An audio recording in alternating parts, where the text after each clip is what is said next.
있습니다. 영적 세계가 있고 영적 사실이 있는데 지금도 그것을 가장 모르기를 원하는 존재가 있습니다. 사단입니다. 이름 자체가 속이는 자요, 거짓말쟁이요, 대적자 아닙니까? 그래서 창세기 3장에 보니까 뱀을 이용해서 첫사람 아담과 하와를 속였습니다. 뭐라고 합니까? 선악과를 먹는 날에는 죽지 않을 뿐 아니라 하나님처럼 될 수 있다. 그 불신앙의 말에 속아서 이 땅의 모든 저와 저주가 찾아오게 되어졌습니다. 불신자들이 지금도 속고 있습니다. 주로 우상과 종교와 미신과 세상 풍속, 거기에 속고 있습니다. 우상 숭배하는 자들이 나름대로 응답받습니다. 또 성공합니다. 그러나 시간이 지나면서 점점 더 큰 고통 속에, 더 큰 어려움 속에 직면하게 되어집니다. 점쟁이들이 잘 맞춰요. 정확하게 과거도 맞추고. 그러나 결정적인 순간 자신도 속고 또 따르는 많은 사람들도 더 큰 어려움을 가져다 주게 되어집니다. 제가 처음 안성에 이사를 왔는데 저 승두리에 살았습니다. 공도에. 저희 집 빌라 앞에 보니까 조그마한 아주 허물어져가는 집이 있는데 거기에 어느 날 대나무 깃발이 꽂혔어요. 그 말은 무슨 말이에요? 무당이 왔다 그 말이죠. 제가 양심상 안 갈 수가 없었어요. 바로 집 앞에 있으니까. 늘 새벽 기도 갈 때마다 보이고 집에 나갈 때마다 들어올 때마다 바로 우리 빌라 앞에 있으니까요. 그래서 갔습니다. 날씨가 굉장히 차가운 날이에요. 방에 방문 열고 들어갔더니 대답도 잘 안 해요. 그 싸늘한 냉기가 있는 방에 전기장판 하나 깔고 누워 있어요. 여자분이.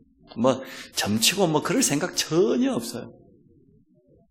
자기는 너무 힘드니까 이제 가라는 거죠. 그래서 제가 대화를 해보니까, 사실은 자기는 자라면서부터 굉장히 어려움이 많았던 것 같아요. 신병이라고 하는 게 있잖아요. 무병이라고 하는 게.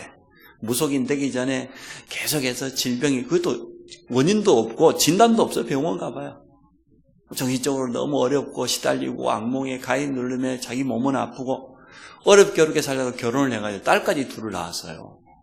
너무 자기에게 이 질병이 끊임없이 오니까 힘드니까 무속인을 찾아갔겠죠. 무속인을 찾아가니까 나중에는 신 받으라는 거예요. 자네가 신을 받아야 되는데 신을 안 받으니까 계속 몸이 아프고 가정이 우환지고 안 떠난다는 거예요. 그것만 할 수 없다. 아무리 그러지 내 딸이 둘이나 있는데 내가 무당이 되면 어떻게 되겠냐. 남편도 있고 가정이 있는데 끝까지 거부했어요. 근데 큰딸이 정신문제가 오기 시작했어요. 자기가 걸어갔던 그 길을 딸이 그대로 걷는 게 보여지는 거예요. 둘째 딸이 있는데 둘째 딸도 정신문제가 살살 오기 시작하는 거예요. 그때서야 두 손 들었어요. 내가 빨리 무당이 안 되어서 우리 큰딸이 이렇게 어려움 당하고 두 번째 딸까지 어려움 당하고 가족들에게 이야기한 거예요. 사실 내가 그동안 무당이 신받으라고 했는데 끝까지 안 받았네. 내가 안 받으니까 애들까지 이렇게. 근데 남편도 이해한 거예요. 어쩔 수 없다. 이렇게 해가지고 신을 받았는데 대나무를 꽂아놓고 나지 점치고 굳하고 그럴 생각은 전혀 없어요. 어쩔 수 없이 누워있는 겁니다. 여전히 몸은 아프고 가족들은 어디 사냐? 안성 시내에 살고 자기는 그 냉기 있는 그 방에 혼자 쓸쓸하게 비참하더라고요. 불쌍하고. 그게 무속인입니다. 물론 모든 무속인이 그렇지는 않겠죠. 그러나 분명한 것은 단 한 사람도 나는 무속인이 되고 싶다. 그런 사람은 없어요. 어쩔 수 없이 악한 영에게 붙잡혀서 끊임없는 가정과 가문, 자기 본인에게 질병과 우환질고로 시달리다가 어쩔 수 없이 마지막에 선택한 길이 내림굿이요. 그럼 무당되는 거예요. 우리 그들에게 가서 말해줘야 됩니다. 빠져나올 수 있는 길이 있음을 분명히 알려줘야 됩니다. 세상 사람들이 세상 성공에 속습니다. 육신적인 성공에 속습니다.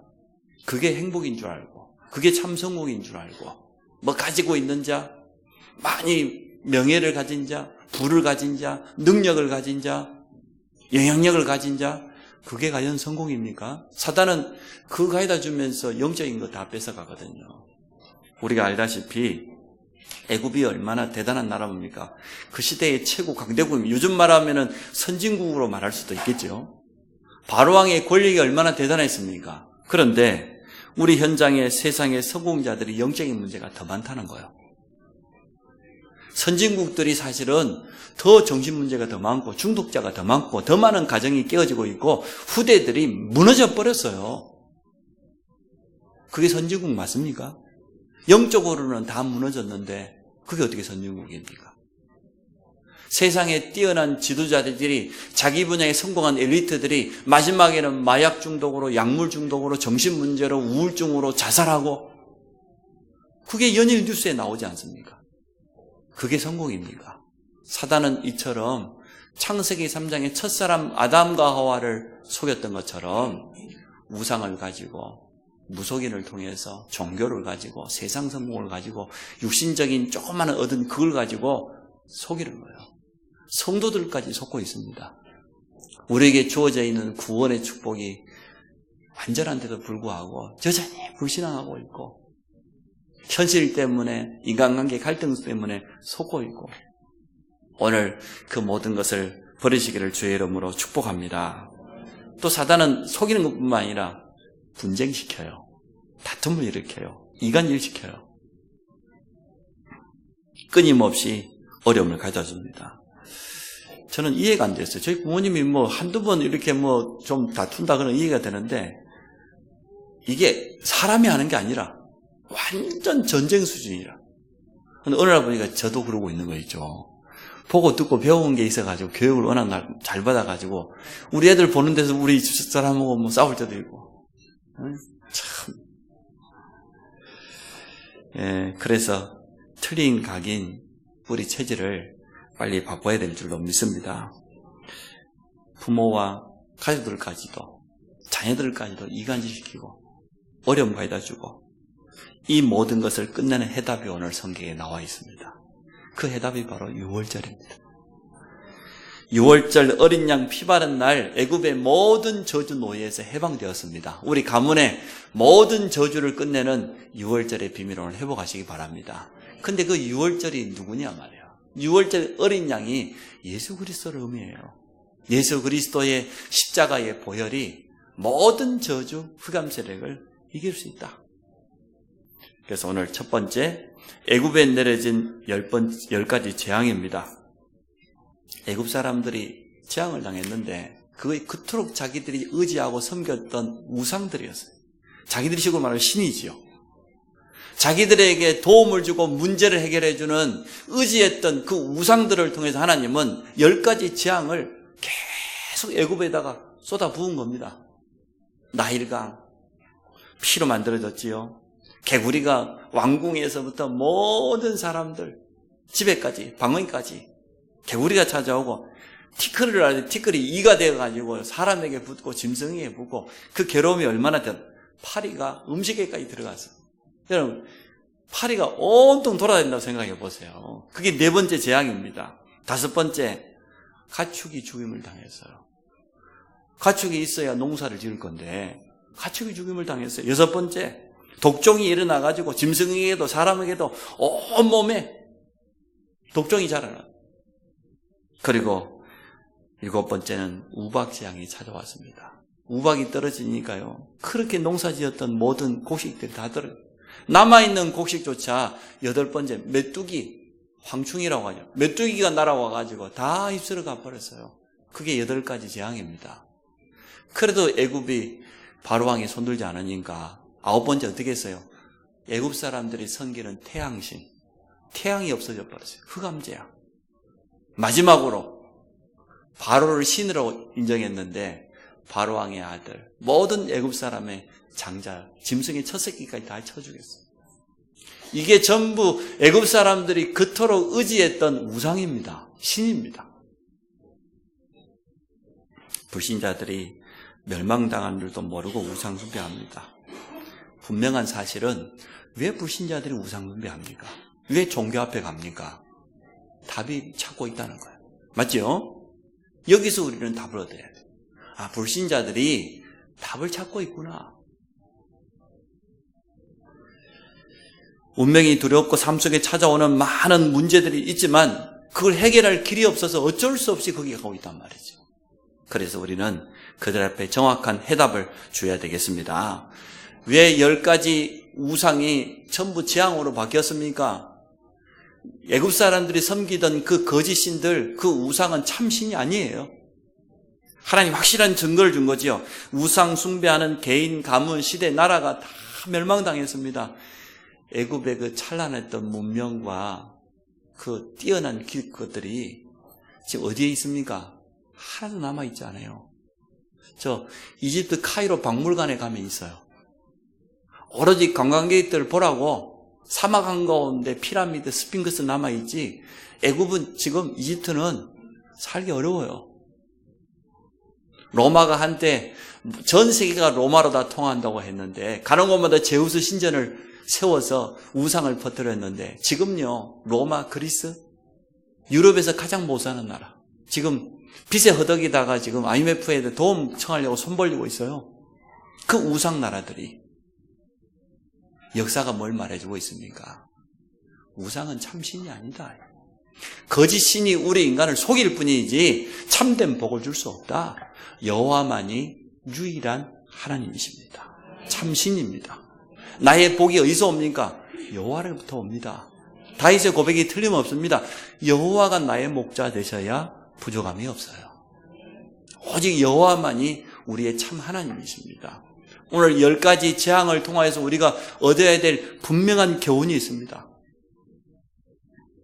하나님의 백성이 언약 놓치면 불신자 노예된다는 거예요. 그런데 우상 숭배하는 불신자들이 성공하는 것 같지만 결국은 멸망당한다는 거예요. 그래서 우리는 그들 앞에 가서 답을 줘야 되는 그런 사명이 있다는 것입니다. 우상 숭배는 사단이 틈타는 가장 큰 통로가 되기 때문에 현장에 있는 불신자들이 결국은 어려움 당합니다. 우리는 그들에게 가서 정확한 복음으로 살리기를 원합니다.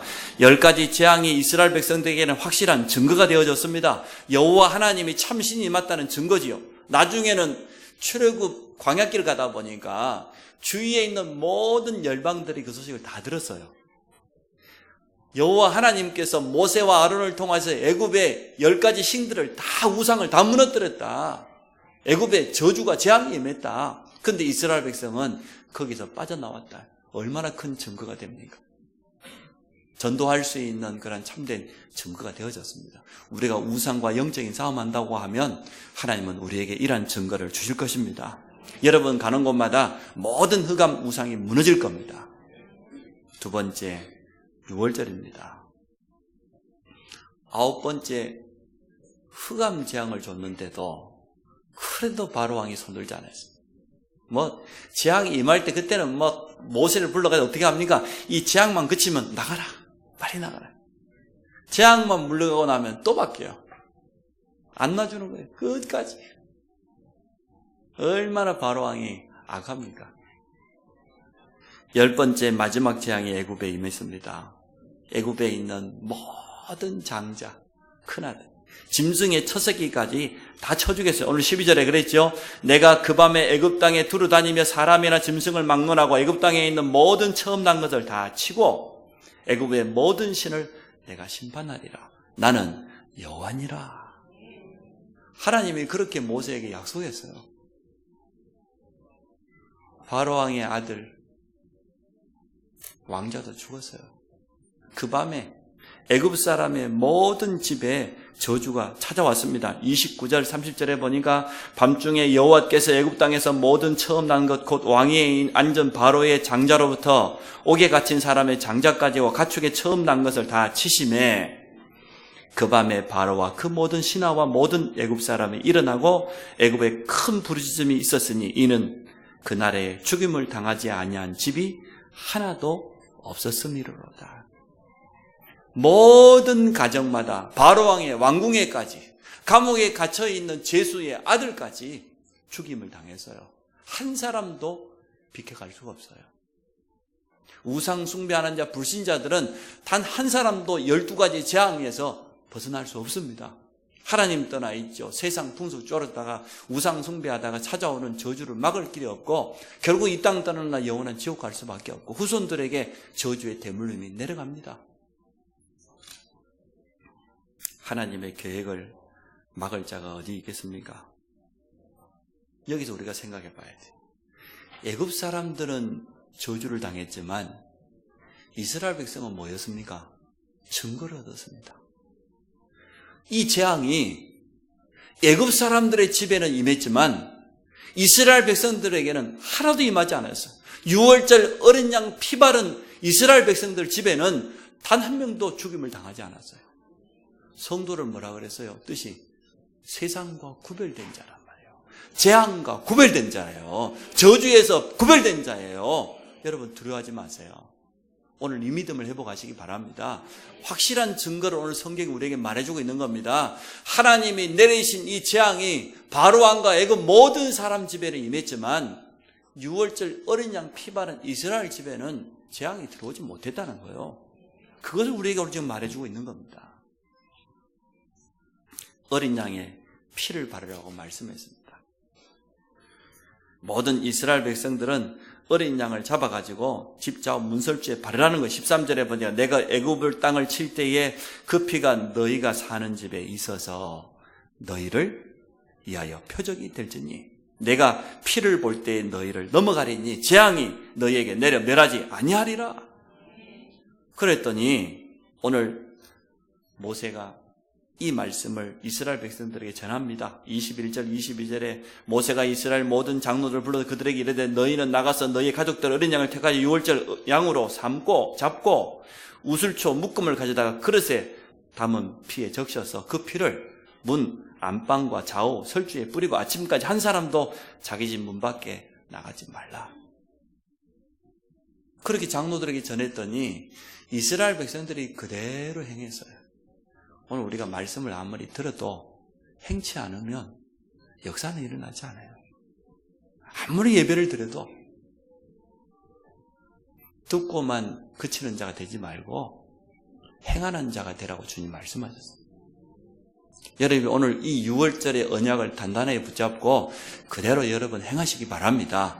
우리 가정에 6월절의 어린 양의 피를 발라라.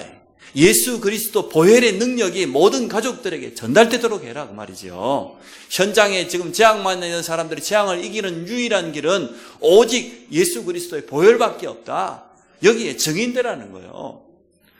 몇천 년 전에 6월절 사건을 우리가 오늘 왜 그 성경을 보고 하나님의 말씀으로 언약으로 붙잡습니까? 이 6월절의 어린 양의 피가 예수 그리스도를 의미하거든요. 지금도 그 피를 바르면 내가 너희를 넘어가리라. 저주가 재앙이 틈타지 못하고 넘어갈 것을 오늘 성경은 말하고 있습니다. 어린 양의 피를 바른 집에는 재앙이 임하지 않았습니다. 23절에 말했죠. 여호와께서 애굽 사람들에게 재앙을 내린다 지나가실 때에 문 안방과 좌우 문설주에 피를 보시면 여호와께서 그 문을 넘으시고 멸하는 자에게 너희 집에 들어가서 너희를 치지 못하게 하실 것이다. 약속했는데 그 약속은 그대로 되었어요. 그래서 6월이란 말은 뛰어넘었다 그 말이에요. 6월은. 근데 히브리어 원어로 보면은 6월절 그 원어를 그대로 하면은 뭐냐 그러면은 날개를 펴서 덮었다, 보호했다 그 말입니다. 6월절 단어의 원어의 뜻은 죽음의 사자가 저주의 사자가 그날 밤에 지나다니는데 하나님께서 날개를 펴서 어린 양의 피 바른 집을 보호하셨다. 그래서 저주가 들어오지 못하고 건너가 버렸다. 뛰어넘었다고 말해요. 뜀틀이요, 뜀틀. 6월이란 말은.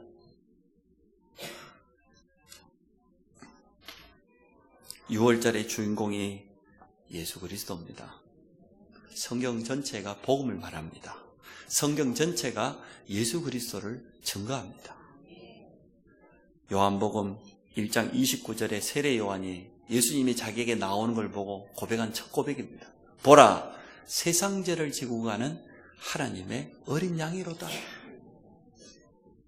6월절에는 죄 없는 흠 없는 양이 대신 희생을 당했는데 우리 인류의 모든 죄를 짊어지기 위해서 구약의 어린 양처럼 오셨다고 말이에요. 저분이 바로 우리의 모든 죄를 지고 가서 하나님의 어린 양이다. 그래서 세례 받았잖아요. 제사장이 양의 머리에다가 세례를 주고 그 피를 받았던 것처럼 마지막 제사장 되는 세례 요한이 예수님 머리 위에다가 세례를 주고 그리고 십자가에 달리셨잖아요.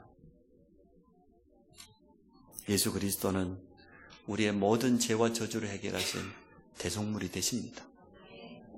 인자가 온 것은 섬김을 받으려 함이 아니고 도리어 섬기려 하고 자기 목숨을 많은 사람을 위한 대속물로 주기 위함이라 주님이 직접 말씀하셨어요. 우리 주님은 피 흘리기 위해서 오셨습니다. 십자가 지시기 위해서 오셨습니다. 십자가에서 우리의 모든 죄와 저주를 다 끝내버렸어요. 그래서 그리스도의 비밀을 가진 자는 유월이다. 저주가 틈타지 못한다. 재앙이 미치지 못한다. 이스라엘 백성이 빠져나왔다니까요. 오늘 이러한 6월절의 축복이 모든 성도들에게 임하시기 바랍니다. 여러분 뛰어넘지 못하는 거 뭐 있습니까? 여러분 묶여있는 거 뭐 있습니까? 오늘 6월절의 주인공인 그리스도 이름 가지고 새롭게 승리하시기 바랍니다. 세 번째, 날마다 6월절에 이 비밀을 체험하고 증거하는 삶을 사시기 바랍니다. 하나님의 방법 보세요. 400년 넘어 노예된 이스라엘을 이 애굽에서 건져낸 하나님의 방법 보세요. 인간적인 방법이 전혀 아니에요. 육신적인 방법, 전쟁이 아닙니다. 영적인 전쟁입니다. 애굽의 모든 우상을 무너뜨리는 영적인 싸움에 승리하라는 거예요. 그리고 이스라엘 백성을 그 속에서 건져내셨습니다. 6월절을 체험한 이스라엘 민족은 출애굽의 축복을 누리게 되어졌습니다. 애굽의 그 강한 바로왕이 항복했어요. 31절에 보니까요. 여러분 집에 가서 본문 한번 읽어보시기 바랍니다. 밤에 바로가 모세와 아론을 불러서 이르되 너희와 이스라엘 자손은 일어나 내 백성 가운데서 떠나 너희의 말대로 가서 여호와를 섬기라는 거예요. 9가지 재앙이 임할 때까지 보내준다고 해놓고 또 재앙이 그치면은 돌이키고 했던 바로왕이 10번째 재앙은 돌이킬 수도 없어요. 죽어버린 아들을 어떻게 살립니까? 모든 짐승의 처새끼까지 다 멸하졌는데 바로왕이 드디어 항복했습니다. 드디어 손을 들어 나가라는 거예요. 내 백성을 떠나가라는 겁니다. 400년 넘어 노예 생활했던 모든 거기에서 6월절 양의 피만 발랐는데 아무것도 한 거 없어요. 사실은 피 발랐어요. 그냥 그날 저녁에 양 구워 먹고 그거밖에 안 했어요. 그런데 빠져나와요. 여러분이 구원받기 위해서 뭐 했습니까? 한 거 있으면 한번 내놔보세요. 뭐 성경을 백독을 하고 왔습니까?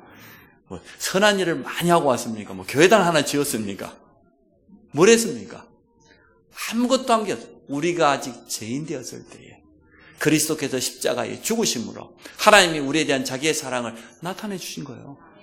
우리는 그 하나님의 은혜로 말미암아 6월절의 주인공인 그리스도로 말미암아 이 자리에 있는 겁니다. 그래서 구원은 하나님의 은혜예요. 구원의 감사와 감격이 오늘 회복되시기 바랍니다. 6월절을 체험한 이스라엘 백성은 어떻게 되었습니까? 애굽에서 빠져나왔을 뿐만 아니라 홍해를 마른 땅처럼 건넜어요. 결국은 가나안까지 들어가게 되어졌어요. 초대교회가 오순절날 성령 충만 받고 보니까요. 그때부터 나아가서 복음을 전했는데 3,000 제자가 일어났습니다. 그 강한 유대교를 뛰어넘어 버렸어요.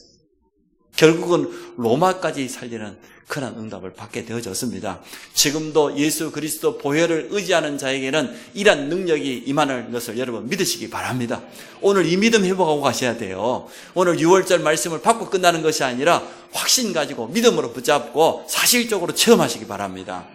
그리스도 보혈의 능력이 우리 가정과 가문의 모든 저주장을 다 무너뜨리도록 현장에 있는 불신자들이 답이 없어 우상 앞에 달려가고 있습니다. 그들 앞에 나가서 분명히 말해줘야 됩니다. 예수 그리스도의 십자가의 능력을 체험하시기 바랍니다. 이 보혈의 능력은 우리의 모든 죄와 저주를 다 끝내버려요. 우린 사실 과거에 멸망신분이었잖아요. 우상 숭배하는 것 때문에 당연히 저주받아야 될 그런 가문 출신들이었습니다. 근데 그거 전혀 개의치 아니하시고 우리 주님이 십자가에서 흘리신 보혈로 말미암아 우리가 구원받았어요. 하나님이 우리를 바라보실 때 우리의 죄가 보일까요? 우리가 죄가 없는 거 아닙니다. 죄를 용서받은 것이지, 죄를 해결받은 것이지, 하나님이 우리를 바라보실 때 우리의 죄가 보이지 않아요. 왜요? 그리스도의 보혈이 우리 죄를 덮어버렸어요. 오늘 이스라엘 백성이 문설주에 양의 피를 발랐던 것처럼 예수 그리스도 영접하는 순간 보혈의 십자가가 우리의 죄를 다 덮어버렸어요. 발라버렸어요. 그래서 우리를 볼 때 죄가 보이지 않는 거예요. 그리스도 보혈로 말미암아, 그 증표로 말미암아 우리가 구원받은 하나님의 백성이 된 겁니다. 그래서 6월절의 어린 양의 피가 예수 그리스도의 십자가의 피입니다.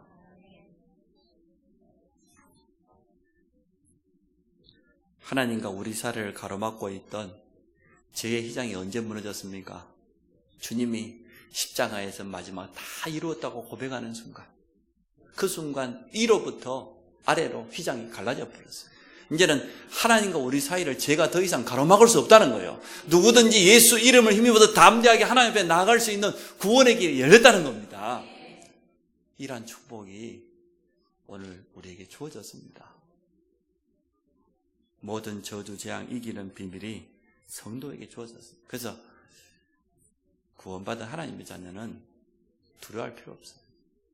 염려할 필요 없어요. 도리어 두려움 가운데, 불안 가운데 재앙 만나 있는 사람들에게 답을 주는 사람입니다. 그들 앞에 우리를 증인으로 하나님은 세우실 것입니다. 예수 그리스도의 비밀을 증거하기 원합니다. 모든 흑암을 무릎 꿇게 하는 유일한 이름이 예수 그리스도 이름입니다. 베드로와 요한이 안전뱅이에게 말했던 이름이에요. 나사렛 예수 그리스도의 이름. 그 이름으로 일어나 걸어라. 근데 그 이름이 내게 있다. 여러분 안에 있습니까? 정말 그 이름을 사용하시기 바랍니다. 다른 이로서는 구원받을 수 없다. 천하 인간의 구원받을 만한 다른 이름이 없다. 그렇게 말했어요. 정말 제대로 말했지. 유일한 이름입니다. 그래서 바울은 그리스도와 십자가만 자랑하기로 나는 작정을 했다. 다른 길은 없어요. 우리들 어렸을 때 이런 찬양을, 천국에 들어가는 길은 예수님뿐이지요. 굴에 보니까 다른 길은 없어요. 오직 예수밖에 없어요. 그 이름이 얼마나 되는, 사도행전 16장 18절에 보니까 저 많은 귀신 들린 여종이 바울에게 늘 쫓아다니면서요 방해하니까 마지막에 어떻게 합니까? 예수 그리스도 이름으로 명하노니 더러운 귀신아 그에게서 나오라 하니 즉시 나오니라. 흑암 세력에 무릎 꿇을 수밖에 없는 그 이름, 모든 귀신이 복종할 수밖에 없는 그 이름, 예수 그리스도 이름을 우리에게 주었습니다. 그 보혈의 능력을 의지하여서 현장에서 영적인 싸움하시기 바랍니다. 십자가의 보혈의 능력이 증거되는 곳마다 생명이 살아납니다. 저주가 떠나갑니다. 흑암 세력이 완전 묶이게 되어 있습니다. 사실은 이런 영적인 싸움을 정말 해야 돼요. 제가 전에 말했잖아요. 아니 시골에 있는 목사님이 처음으로 중고 봉고차를 하나 사가지고 첫 운행을 나가요. 운전을 처음으로. 그것도 시골은 골목길이 옛날에 골목이 정비도 안 되고 그랬잖아요. 아니 골목길이 처음 시동 걸어가지고 봉고차 달달달하는 중고차를 끌고 나가는데, 아니 갑자기 골목에서 애가 튀어나오는 거예요. 우리는 간단하지. 그냥 브레이크 발만 올리면 바로 서는데 얼마나 첫 운전 떨리는 마음으로 나갔는데 갑자기 브레이크를 못 받아. 생각나는 거 하나밖에 없어. 예수 스톱! 생각나는 게 그 이름밖에 없어. 오로지 예수 스톱! 예수 스톱! 그랬대요. 어찌된 일인지 봉고차 시동이 꺼져가지고 서버렸어. 아니 그렇게 불러도 그 능력이 나타나는데, 우리가 정말로 알고 믿음으로 부른다고 하면 어떻게 되겠습니까? 사단이 두려워하는 이름은 하나밖에 없어요. 오직 예수 이름밖에 없어요. 보혈의 능력밖에 없어요. 그 이름 앞에 완전하게 무릎 꿇게 되어 있습니다. 우리는 이제는 오직 하기 원합니다. 오직 그리스도만 말하고 오직 십자가만 증거하기 원합니다. 그래서 우리 현장에 지금도 재앙 만나 있는 현장, 답이 없어 우상 앞에 달려가고 있는 그 현장에 증인으로 서기를 원합니다. 결론을 간단하게 맺습니다. 6월절의 주인공이 누굽니까? 어린 양의 피가 뭡니까? 십자가의 피입니다. 오늘 출애굽기 12장에서 말하고 있는 이 6월절이 예수 그리스도를 말해요. 그 어린 양의 피가 십자가의 그 보혈을 말합니다. 그 피를 발랐더니 애굽의 모든 노예와 저주에서 해방되었다. 지금도 우리가 예수 그리스도의 십자가의 보혈의 능력을 붙잡는다고 하면 지금도 그 능력이, 그 역사가 지금도 일어난다는 거예요. 모르고 있는 사람들에게 가서 이 비밀을 말해주라는 거예요. 그 두 번째, 어린 양의 피를 바른 날 빠져나왔던 것처럼 이 보혈의 비밀을 의지하시기 바랍니다. 사단은 유일하게 그리스도와 십자가의 피만 두려워합니다. 마틴 루터가 이렇게 말했어요. 성경을 같이 가지고 와서 확 짜봐라. 이렇게 짜봐라. 피가 나올 거다. 오로지 피만 흘러나올 거다. 그 피가 누구 피다? 예수 그리스도 십자가의 피다. 그리 말해요. 참 표현 잘했지요. 하나님의 사랑은 예수 그리스도의 십자가 아니고는 완성될 수가 없어요. 십자가가 하나님 사랑의 완성이에요. 피 흘림이 없이는 절대로 제사함이 없어요. 그래서 성경 전체 구약에 그토록 양을 잡아가지고 피가 나오겠죠. 그 피가 바로 십자가 보혈의 피라는 거예요. 중요한 것은 오늘 또 하나 더 있습니다. 오늘 본문으로 돌아가 봅니다. 마지막 한 절 14절에 너희는 이날을 기념하여 여호와의 절기를 삼아 어떻게 하라고요? 영원한 규례로 대대로 지킬자. 후대에게 전달하라는 거예요. 언약 전달하라는 거예요. 또 하나 더. 6월절 어린 양의 피를 이스라엘 모든 백성이 다 발랐어요. 원네스 될 때 일어나는 기적. 하나 될 때 일어나는 기적. 우리 모든 성도가 오늘 이 비밀도 하나 되어진다고 하면 우리 안성평택은 살아날 줄로 믿습니다. 영원한 이 비밀을 우리 후대에게 전달한다고 하면 전 세계가 살아날 줄로 믿습니다. 우리 같이 한번 기도합니다. 오직 그리스도와 십자가만 자랑하기로 결단했던 바울처럼 6월절 어린 양의 피의 주인공 되신 이 비밀을 붙잡고 현장의 증인으로 서기 원합니다. 또 이 비밀을 우리 후대에게 전달하기 원합니다. 전 성도가 이 언약으로 하나 되게 하여 주옵소서. 우리 결단하는 기도하겠습니다.